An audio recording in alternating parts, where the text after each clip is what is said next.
Halo semuanya, video kali ini saya mau bahas tentang review jurnal.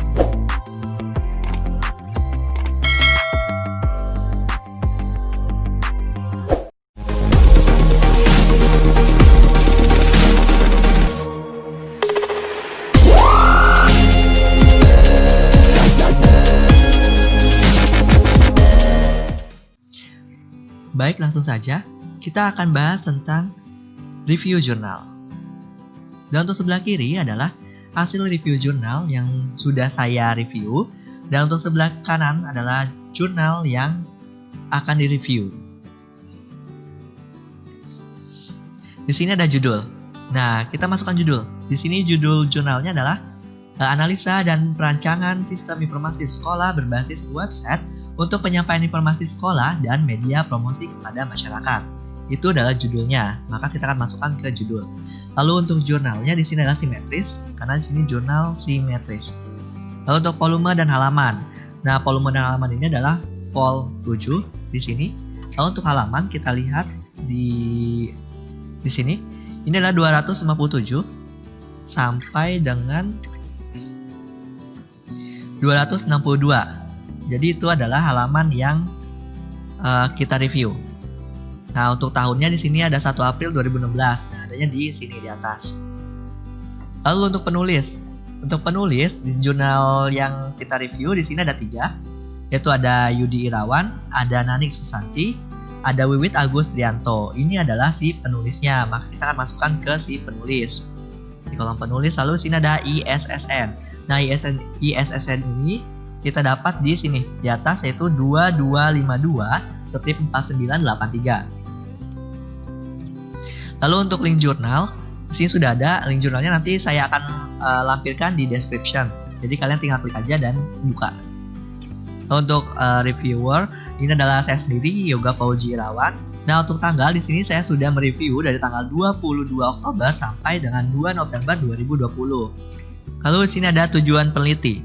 Tujuan peneliti adalah rumusan kalimat yang menunjukkan adanya hasil, sesuatu yang akan diperoleh setelah penelitian selesai, juga sesuatu yang akan dicapai atau ditangani dalam suatu penelitian. Nah, untuk tujuan peneliti jurnal yang direview, di sini ada di pendahuluan. Di bait pertama, yaitu di sini ada penyampaian informasi yang cepat, tepat dan mudah akan sangat mendukung kegiatan pendidikan di instansi-instansi terkait. Itu adalah tujuan si penelitinya. Maka kita akan masukkan ke kolom tujuan peneliti. Lalu di sini ada latar belakang masalah. Latar belakang masalah merupakan informasi yang tersusun sistematis berkenaan dengan fenomena dan masalah problematik yang menarik untuk diteliti. Nah, untuk latar belakang masalah di jurnal, di sini sudah ada, yaitu sekolah merupakan bangunan atau lembaga untuk belajar, mengajar, serta tempat menerima dan memberi pelajaran sebagaimana yang telah kita ketahui bahwa sekolah merupakan salah satu tempat bagi para siswa untuk menuntut ilmu. Hingga sekarang, sekolah masih dipercaya oleh sebagian besar anggota masyarakat sebagai salah satu tempat untuk belajar, berlatih bercakapan, menyerap pendidikan, atau tempat proses mendewasakan anak. Nah, ini adalah latar belakang si masalahnya. Maka kita masukkan ke kolom latar belakang masalah. Lalu di sini ada rumusan masalah. Rumusan masalah adalah pertanyaan-pertanyaan mengenai masalah sebuah hal atau kejadian yang berbentuk kalimat tanya yang sederhana, singkat, padat, dan jelas. Untuk rumusan masalah di jurnal yang direview, yaitu saat ini sekolah berusaha menjadi institusi pendidikan yang mampu melayani masyarakat dengan baik, terutama dalam hal penyampaian informasi kepada masyarakat. Selama ini pemberitahuan tentang informasi sekolah masih dilakukan secara manual. Kebanyakan informasi terbaru masih ditempel di papan pengumuman melalui speaker yang dipasang tiap kelas, surat selembaran yang dibagikan kepada siswa, dan masih menggunakan media informasi seperti spanduk dan pamflet sebagai media promosi kepada masyarakat. Nah, ini adalah rumusan masalah, maka kita masukkan ke kolom rumusan masalah. Lalu di sini ada subjek penelitian. Subjek penelitian adalah orang yang dijadikan sebagai sumber data atau sumber informasi oleh peneliti untuk riset yang dilakukan. Nah, untuk subjek penelitian di sini yaitu membuat informasi sekolah berbasis website untuk penyampaian informasi kepada guru, karyawan, siswa, dan masyarakat umum. Nah, adanya di sini. Itu untuk menyampaikan berbagai informasi kepada guru, karyawan, siswa, dan masyarakat umum. Itu adalah subjek penelitian atau untuk keywordnya System Information, School, dan UML. Maka kita masukkan juga. Lalu untuk penelitian terkait.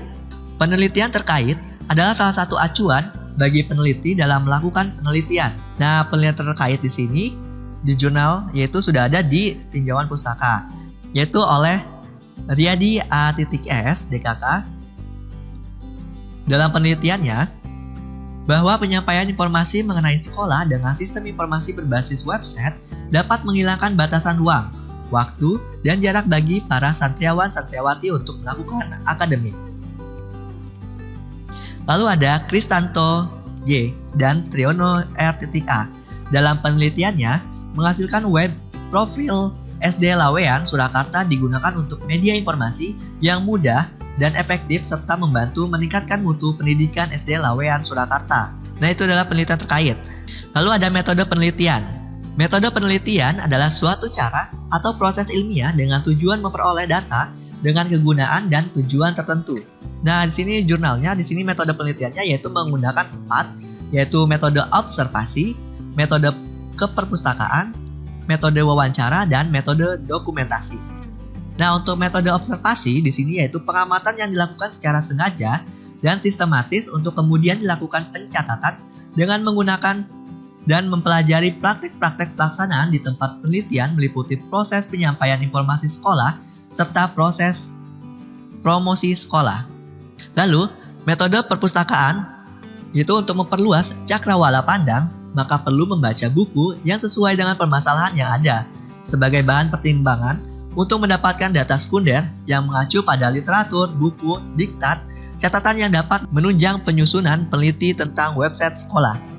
Lalu, ada metode wawancara. Nah, metode wawancara ini yaitu untuk mendapatkan masukan berkenaan dengan sistem yang dibuat, maka dilakukanlah wawancara yang berkaitan dengan permasalahan yang terjadi dalam penyampaian informasi sekolah. Dan terakhir adalah metode dokumentasi. Nah, metode ini digunakan untuk mengetahui proses-proses penyampaian informasi sekolah yang pernah dilakukan. Lalu untuk langkah-langkah perancangan. Nah, di jurnal di sini langkah-langkah perancangannya yaitu mengumpulkan data diantaranya yaitu data siswa, data guru, data pelajar, data info sekolah, dan data galeri. Itu adalah langkah-langkah perancangannya.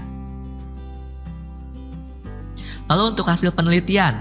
Nah, hasil penelitian di sini diantaranya yaitu diagram hierarki menu, diagram hierarki sistem informasi sekolah berbasis website yang terdiri dari beberapa menu utama yaitu home, profile, organisasi, kesiswaan, galeri, download pustaka, dan buku tamu. UCAS diagram untuk menentukan sistem informasi sekolah berbasis website yang memiliki satu aktor, yaitu admin dapat mengelola menu website, mengelola admin, mengelola banner, mengelola agenda, mengelola artikel, mengelola berita, mengelola profile, mengelola buku, mengelola info sekolah, mengelola kelas, mengelola guru, mengelola siswa, mengelola materi uji, mengelola ajar, mengelola silabus, mengelola pelajar, mengelola prestasi siswa, mengelola prestasi sekolah, mengelola galeri, mengelola jajak pendapat. Itu adalah use case diagram yang dibuat. Lalu di sini terakhir ada kelas diagram. Nah, kelas diagram sistem informasi sekolah berbasis website terdiri dari beberapa kelas, yaitu kelas admin, kelas menu, underscore website, lalu kelas banner, kelas agenda, kelas artikel, kelas berita, kelas profile, kelas buku underscore tamu, kelas info underscore sekolah, kelas prestasi underscore sekolah, kelas galeri, kelas prestasi underscore sekolah, kelas jajak underscore pendapat, kelas silabus, kelas materi underscore ajar, kelas materi underscore uji, kelas pelajaran, kelas-kelas, kelas guru, dan kelas siswa. Nah, itu adalah kelas diagram. Dan itu adalah pembahasan tentang review jurnal.